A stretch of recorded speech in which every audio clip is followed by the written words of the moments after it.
Hey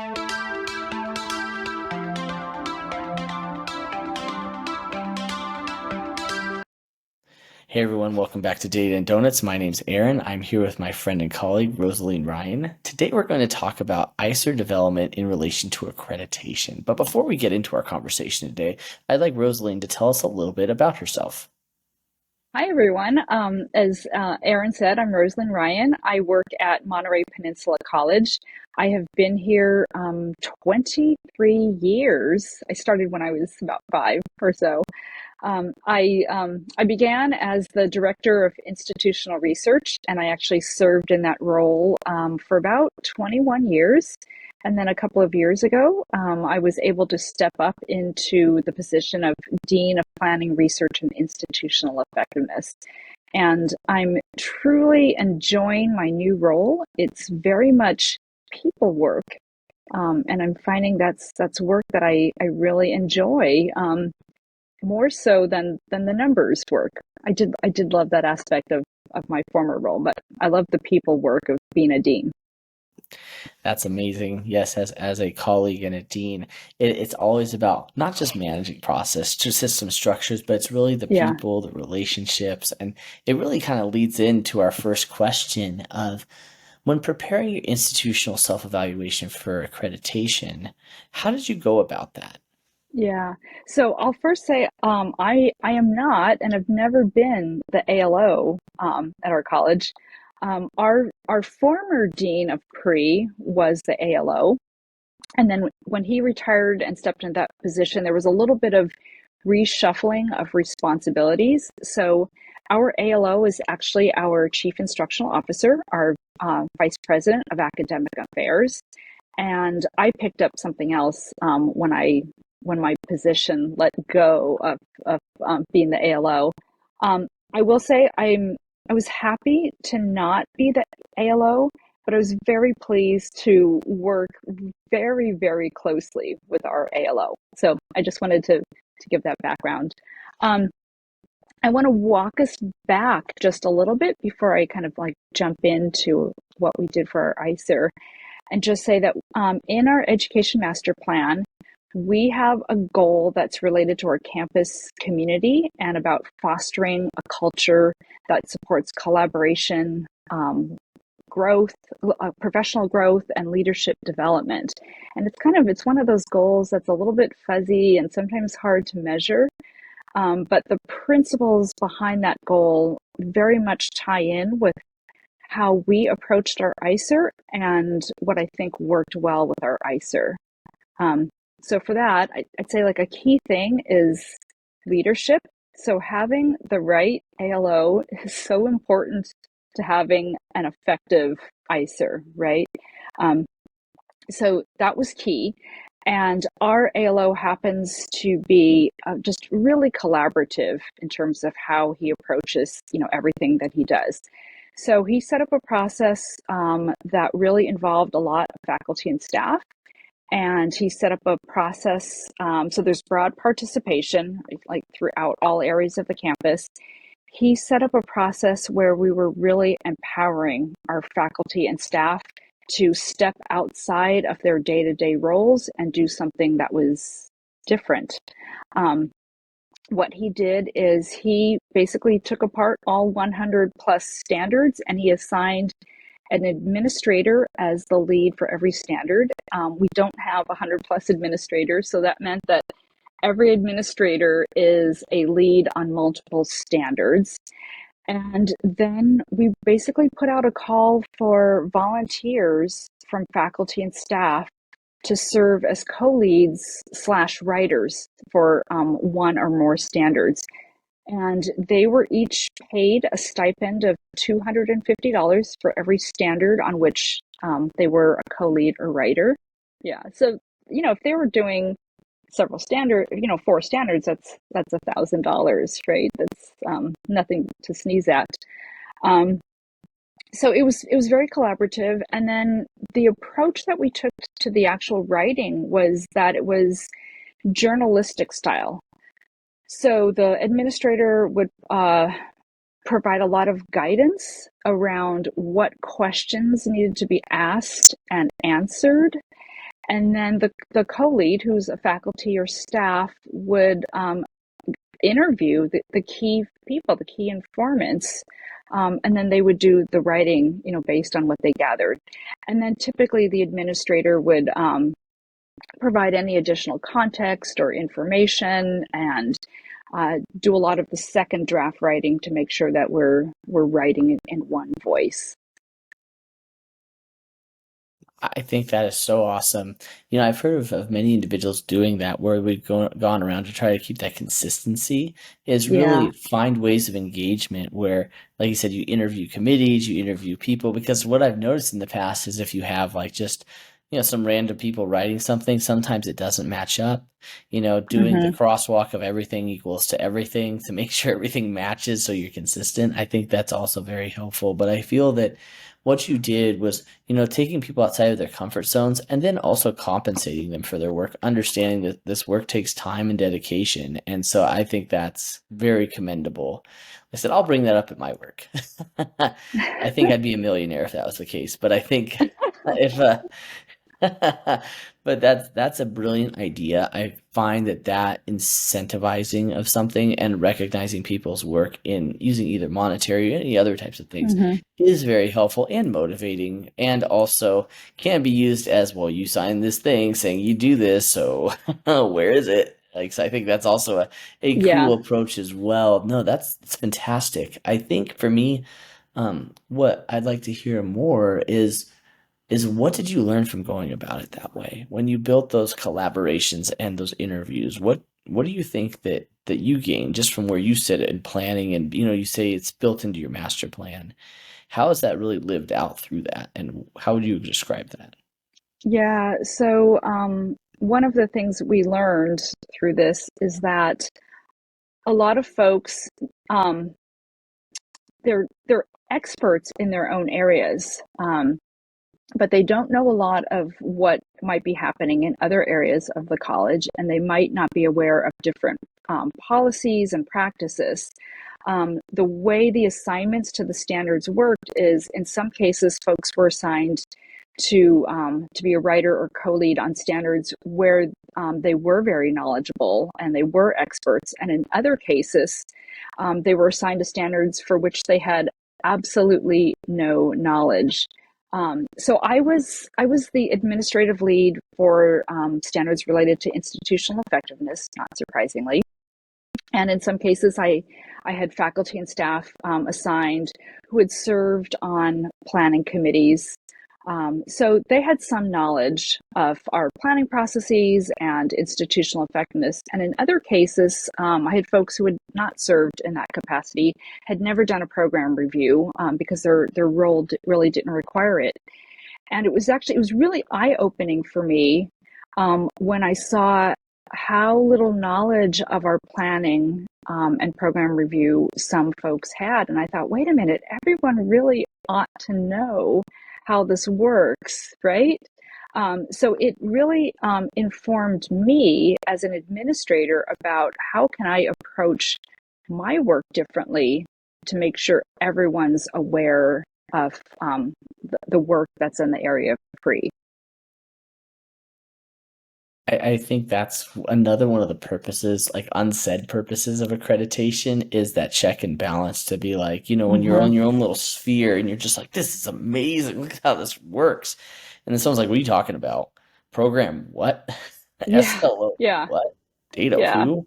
You know, it's sometimes, well, sometimes it can cause a pain point for a minute. Sometimes it's also welcoming to be like, oh, I didn't realize that. We see that right now at Coastline a little bit where data is abundant and there's so much of it. But as we've had bringing on so many different individuals and new people, the approach of how we go about coaching and collaborating with that and saying, yeah, well, a lot of people who are here 1,000 years totally get it. But how do we onboard individuals? And so developing programmatic things behind that. And I see that's where your accreditation is that. And like I said, I think recognizing that just provides opportunity for growth, and when people are asking questions, it may be that they're interested, and I think that's even better. So yeah. cool. And So I think I've go ahead. told you in other spaces that I've started to like gamify some of my work. um, which might sound a bit cheesy, but folks have responded really well to it, and they've told me that they find presentations and things like that more engaging when it's gamified. So we started to do some of that gamification around accreditation and around planning and institutional effectiveness, and I'm using tools like Kahoot that have, you can like build in these quizzes, and people can, put in answers and get competitive with each other. It's been a way to hide the broccoli in the casserole, right? So they're getting the information that they need, but it's in a really fun way that's disguised a little bit. Like I said, fighting the broccoli. That's hilarious. Um, as I know you mentioned it, and now I want to know. So for accreditation, tell me, what are some of the things that you did? Walk me through. You Give me, you mean give me. Oh gamification? yeah, for gamification, yes. So we did a presentation on our ISER, and then we were connecting it to our education master plan. So I used Kahoot for this particular one, and it's a tool that my kids' teachers were using during COVID. I would hear my daughter in the other room, and she was really animated and cheering on her classmates. And I asked her what was going on. She said, "Oh, my teacher's doing a Kahoot." So I looked it up, and I saw that it's this tool. So I would just develop these quizzes in Kahoot. And some of them were just really simple questions like, what does ACCJC stand for, right? It was a multiple choice question. There would be four answers, and they'd have to use their phone to find the right answer. So that there were things like that. And then we'd have questions about some of the different standards, questions where it would point them to important resources on our webpage, such as our education master plan. Like, some folks had never seen our education master plan, right? They wouldn't even know where to look for it on our webpage. So those were some of the things that we did. That is fun. That is super fun. I remember there's another game. It's similar to Kahoot, but it's actually like a Jeopardy game. And for We did accreditation, Jeopardy there too. you go. See, go ahead. Tell me about that. Tell me about your Jeopardy game. We did Jeopardy in our planning, research, and institutional effectiveness committee, and so the categories were like standard one, standard two, standard three, standard four, and then like a wild card category. And then it was the different dollar amounts, and so it would be an easier question for the $100 one. And so they would just say, Rosaleen, I would like standard one for, $100, please. And it was done in the form of, so maybe I would read our mission statement, right? And then they'd say, what is, MPC's mission statement? Or they'd say, what is standard, 1A? It's cool. I think to me then when doing that and then throwing that out and then having them go and they're competing back and forth, I think that makes that very, would you say, not just competitive but fun and memorable. I think that's some of the things that are key elements to that. It was also a little bit kid aesthetic, and there are some folks that respond better to kinesthetic activities than to just auditory or visual.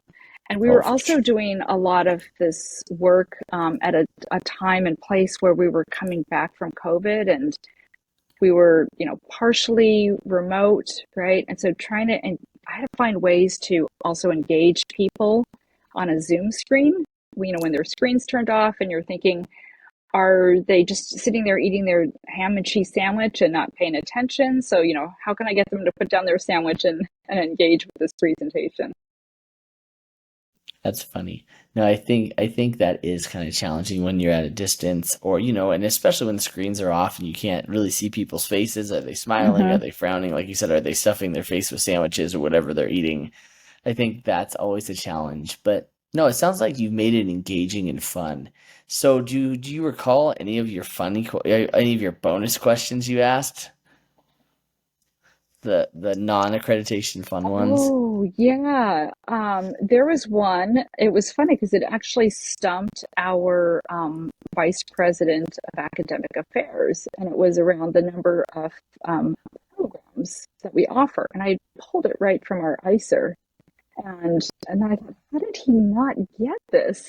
And it turns out we had since the time that we had written our ISER and the time that we played that Jeopardy game, we had added a couple more programs.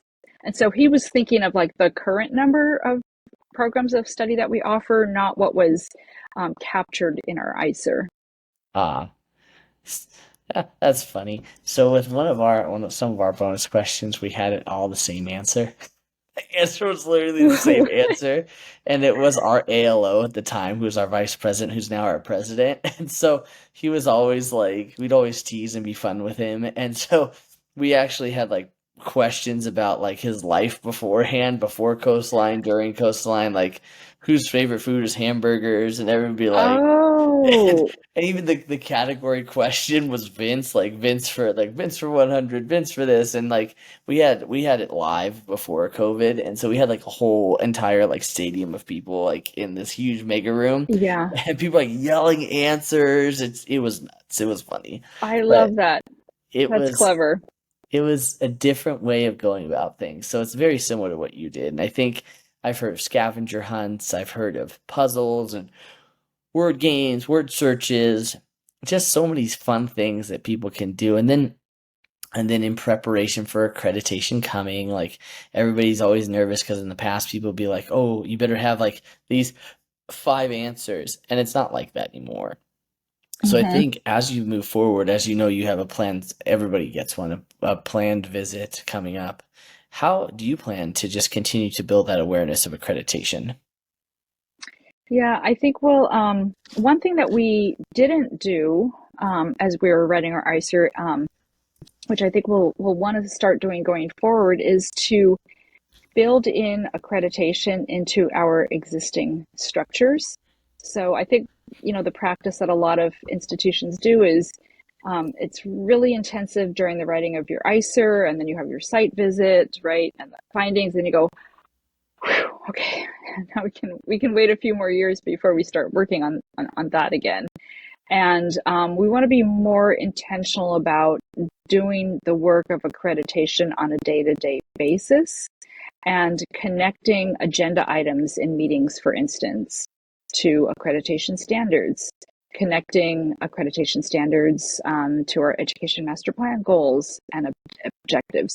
So going forward, I know that's one of the things that I plan to do in my pre-committee meetings is to just build in accreditation into our meetings. And I believe our ALO plans to do the same with the meetings he runs as well. No, that'll be good. I think seeing and really leveraging, especially the newer standards coming out. Like with the one standard I really like, well, I like them all because they're amazing. But looking at something called resource effectiveness, and Hmm. really looking at some of the questions that are asked, and to say, how are we addressing this as committees, as councils? What's our committee guide, our committee um, focus, and how do we draw that over to meeting those standards? Not like just copying and pasting the standards in, but what are we doing to align with that? I think that's a good question to start with. Yeah, and one of the things I forgot to mention earlier is uh, in the stages of our writing, once a draft was formed, it would go to the relevant committee. So, for example, in uh, stuff related to standards 1A and 1B would go to the our planning, research, and institutional effectiveness committee for review. Standards that were related to 2A would go to academic senate, and so on. I mean, it sounds awesome how it's already aligned, and so you already have that's culture, structure, and system in place. So that's fun. So if you could talk to yourself, so my final question regarding the interview, if you could talk to yourself in maybe future time, or maybe even jot down some notes, or even go back in time and tell yourself, what Yeah. would be some suggestions you would give yourself? Yeah, so and this is going back to some of this is going back to, what I was talking about earlier with our goal around our campus culture. So making sure that you have that leadership that is really, really key. And it's not just the leadership of your ALO, but it's the leadership of all of your administration team as well. Um, Again, broad participation, that's really key. This is not the work of a few people. Um, and then really connected to that broad participation is then empowering those who are involved to step outside of their comfort zone, step into areas that they might not be familiar with. Um, One thing I did not mention, but that is so important, is time. It's probably our most valuable resource. And we had built out a timeline and it had to be adjusted, right? Because, even though people committed to this work and they knew it was important and they were being paid for it, their day to day, there were a number of times where their day to day work took precedence. And so there were a couple of points where we had to